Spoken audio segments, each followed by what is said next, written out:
Good evening, ladies and gentlemen. Halos and Heroes coming back at you.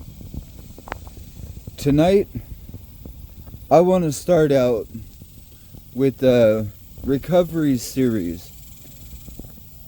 That way, I can teach you guys what I'm learning and also help to implant it deep within myself so that I don't forget it again. Because I don't know about you, but I don't want to keep coming back to recovery. This is my third time through rehab. This shit gets old. Now, this time the programs are different, they're better. I'm learning more, I'm doing more, I'm accomplishing more. But it's killing me. The use is killing me. The mental health issues are killing me. So, the one program that I've really latched onto while I'm here has been Smart Recovery. Self-management and recovery training. It's not as widely known as your traditional 12-step programs, and not as popular. And I'm not disparaging the 12-step programs or saying that they're bad. They're not. They work. It's been proven that they work for people. So I'm not going to be the one to tell you not to go to 12-step. I'm going to ask you to keep an open mind and bear with me while I get attacked and eaten by bugs, because there's a lot of them out here. Unfortunately, I'm not allowed to record in my room, so one of the other benefits of being in a shared space and having HIPAA violations. So, I know that I'm able to do certain things, and there are other things that I can't.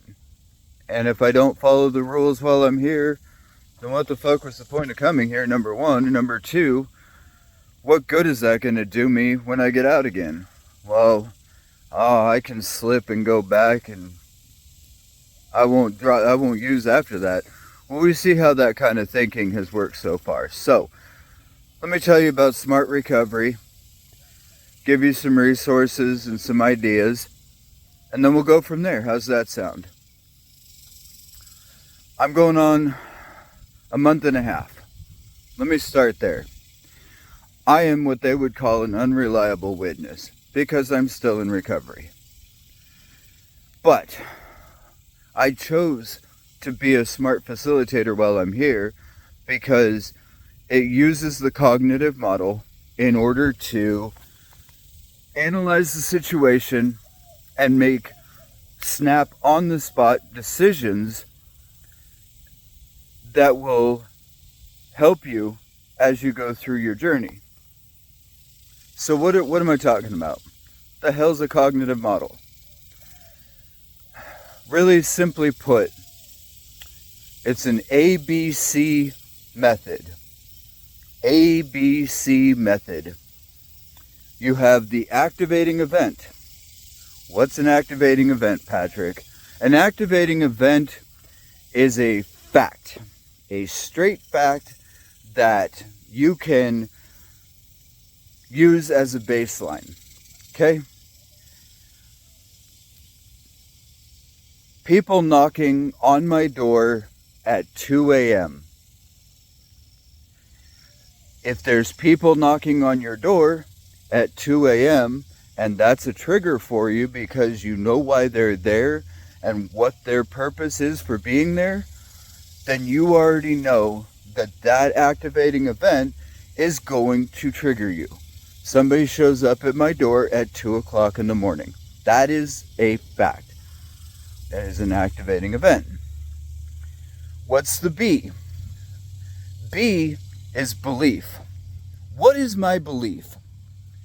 Well, my belief is if they're here at my apartment at 2 o'clock in the morning beating my door down, it's probably because they got a pipe or they got something on them and they want me to let them in so that they can use with me. because they need something. They need a place to sleep. They need a place to shower. They need a bathroom. They need whatever they need isn't for you.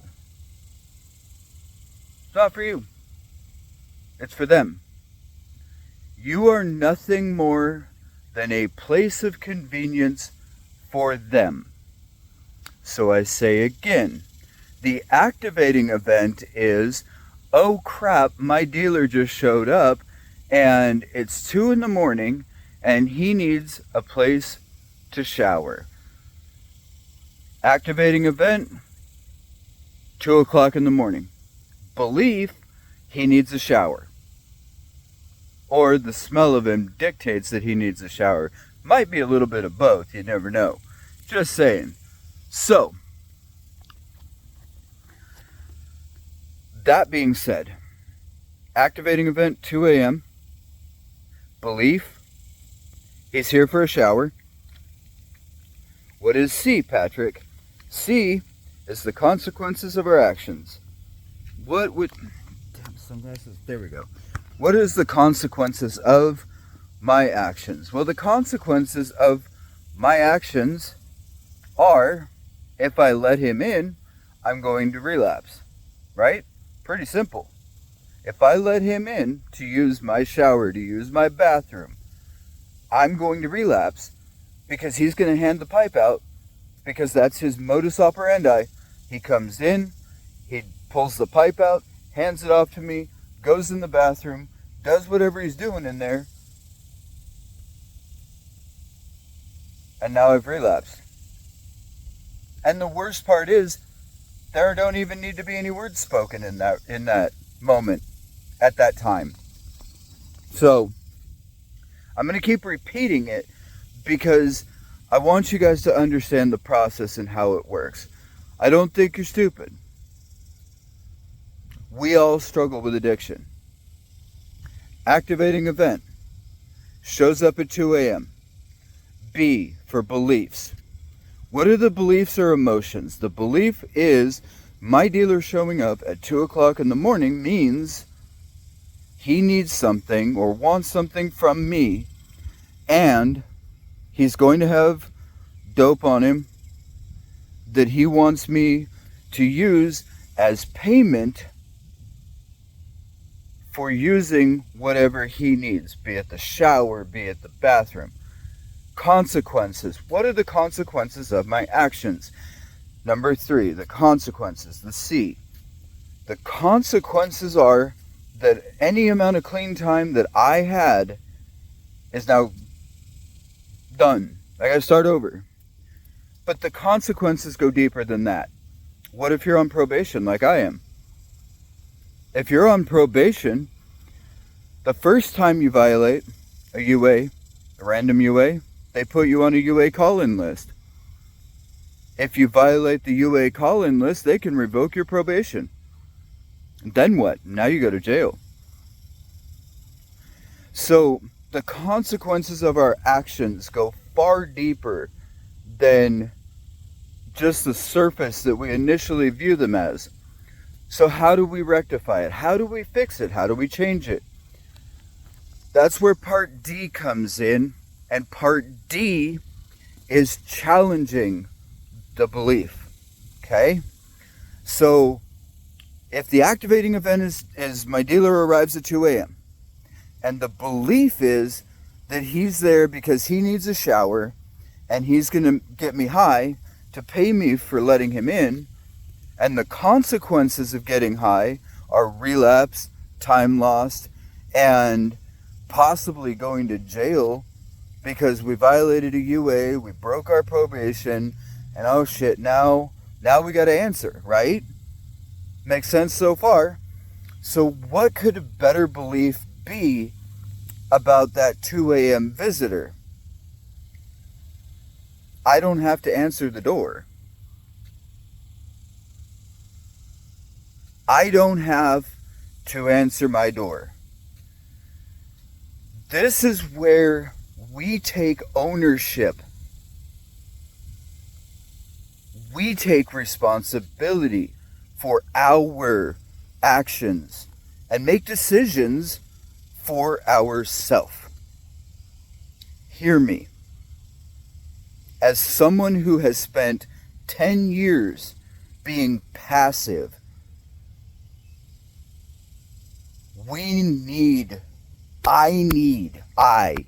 I statements, very important I statements. I need to be more assertive. So how can I be more assertive? Changing the belief. 2 a.m.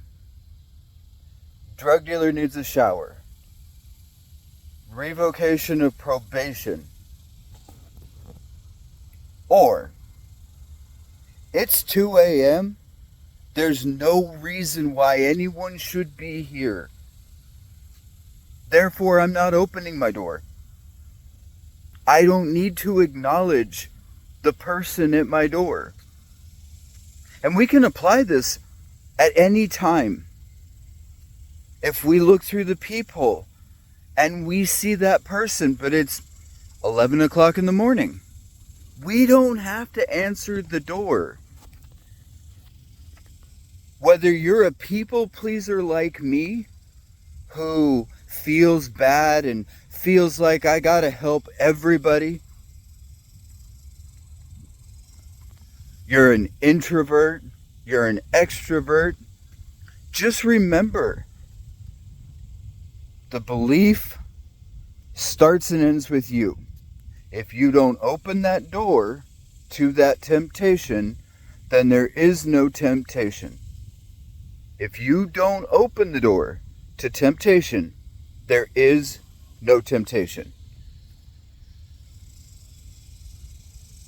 E, the new consequence, the new circumstance, right? The final piece of it in this regard, to make it easy for you guys. The final piece of it is this. I've now taken responsibility for my actions. I'm not opening my door. I'm not going to let them in, whether it's 11 o'clock in the morning or 2 o'clock in the morning. Does not matter. I now know that this person is simply trying to use me and they don't have my best interest at heart. The new consequence is you don't go to jail. You don't relapse. You get rid of the negative influences in your life. What if they're persistent, Patrick? What if they keep knocking, Patrick? What if they won't go away? Well, if they won't go away, then you open the door and you can either, let me back up. You can either unlock the door, open it, and say, I'm not interested, and be assertive with them. Let them know I'm not interested. Or let them continue to knock. If they have no way of knowing that you're home, then they have no reason to believe that you're going to open the door. And it's your home, not theirs. So they're going to go away eventually, right? If you're not ready to be assertive and stand up to the people that are problems in your life, don't. Don't. If you're a people pleaser like me, don't. Because you're not ready yet. What happens if you open that door and they push their way in? Then what? If you haven't learned how to stand up for yourself or be assertive with people, how are you going to counter it? When suddenly they're sitting on the couch in your living room, you're just fresh out of recovery, fresh out of rehab, and you're facing 3 months worth of work potentially going down the drain. Don't open the door. No one said you had to. Believe me, no one's saying you have to answer your door. If you feel like you can do it, if you feel that you are ready to face that challenge, give it a try. Let them know, hey, I'm not interested in having you come around anymore. Please stop knocking on my door. Close the door. Only open it far enough that you can talk directly to them.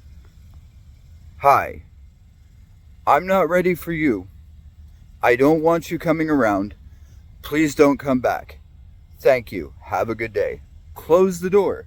Don't give them a chance. But I will say this until I'm blue in the face. If you are not ready, don't let anyone dictate what happens at your front door. What happens outside of your front door is someone else's problem.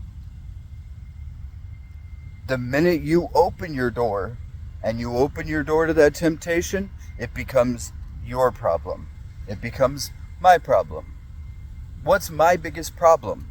My biggest problem is that I'm a dum-dum. I open that door because I'm a compassionate, empathetic person. And I want to see the best in everyone. And I want to see everyone happy. But you know what that gets me? Nothing. Nothing. The people that show up at 2 a.m. are not your friends. The people that show up without calling aren't your friends. If there is an ulterior motive to be had by the person arriving at your house, they are not your friend. Because we, in addiction, we surround ourselves with the lowest common denominator, because oftentimes that's all we feel we deserve. But we don't. We deserve so much more. Be proud of yourself. Be proud of who you are. Once you've risen above the people that are trying to keep you down, once you value yourself, you'll see that people of better or equal or better value will start joining you.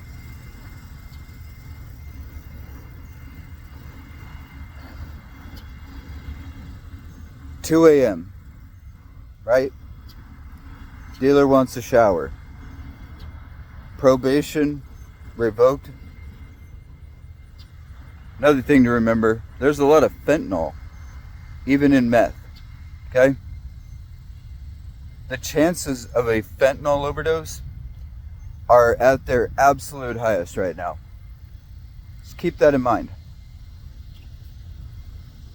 4.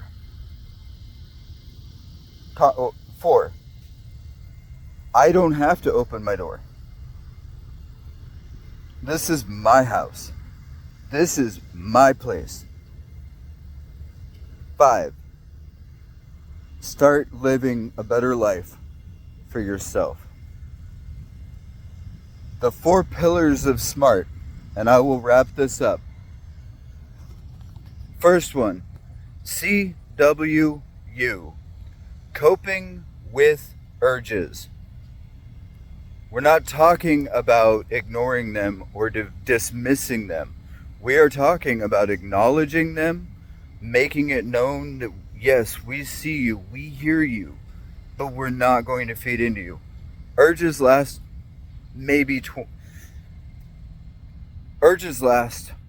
very little amount of time. So when we have that urge, go for a walk.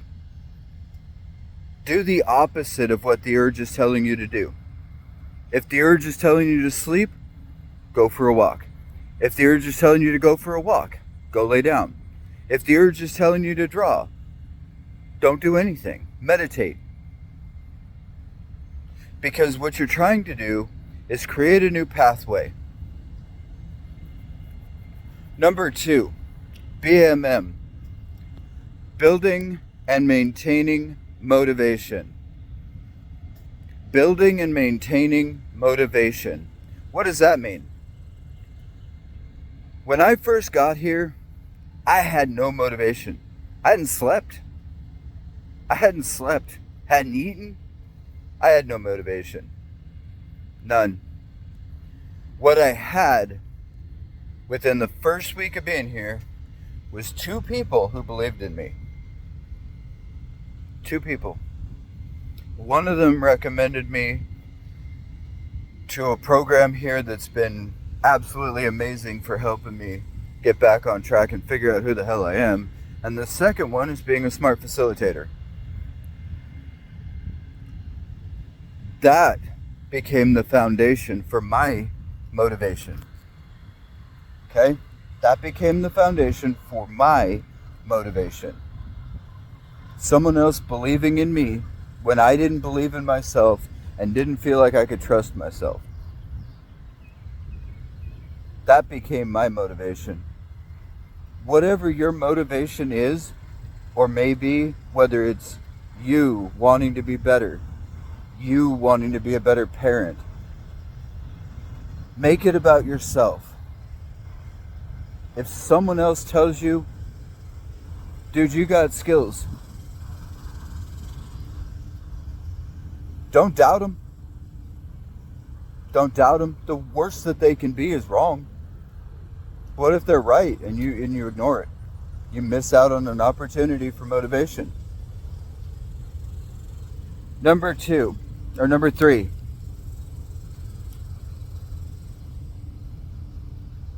MTFB. Maintaining thoughts, feelings, and behaviors. Keep your thoughts in check.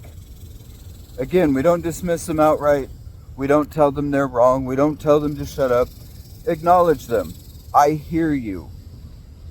Doesn't mean I have to do what you're telling me. That's for the intrusive thoughts. The ones that come up and tell you to, just one.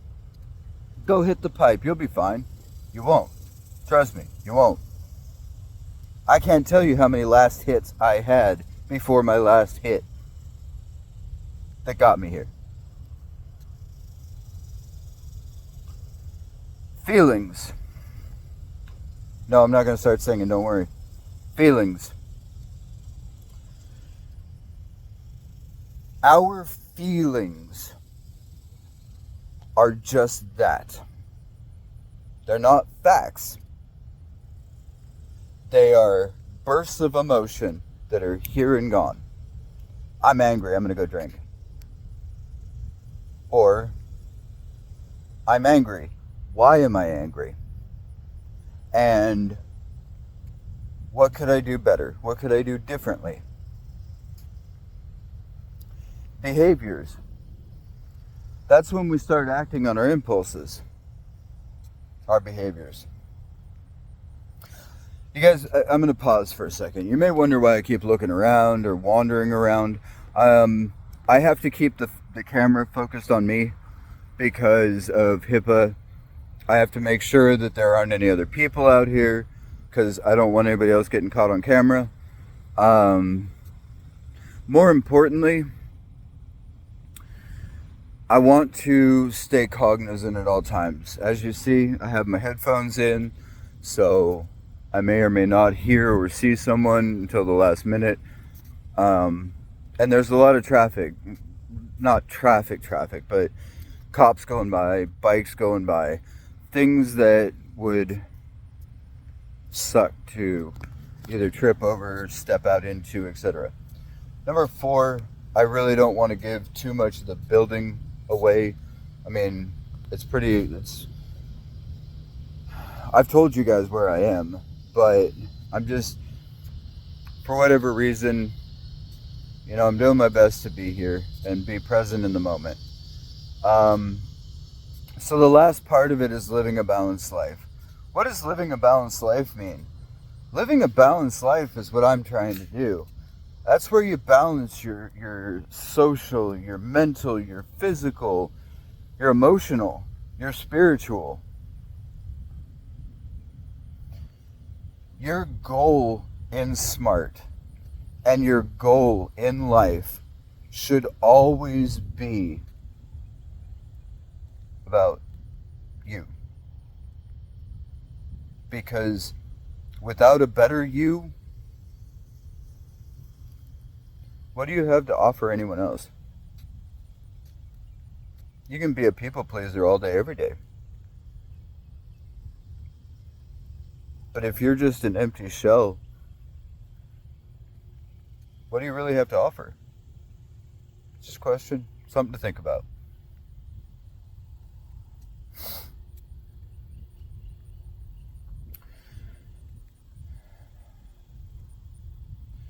I love you guys. I care. You're not alone. I'm not going to be touching on music for a while. I'm going to be working on the recovery videos. Those of you that want to be here for them are welcome. Those of you that don't have to be. If anything that I say comes across, rubs you the wrong way, talk to me in the comments about it. Because I want to create open dialogue. While this isn't my first time through recovery, it's the first time I've taken my recovery this seriously. It's the first time I've taken myself this seriously in almost 10 years. But I want to give what I'm learning to you guys. If you're struggling, doesn't have to be about addiction. Could just be that you're struggling emotionally.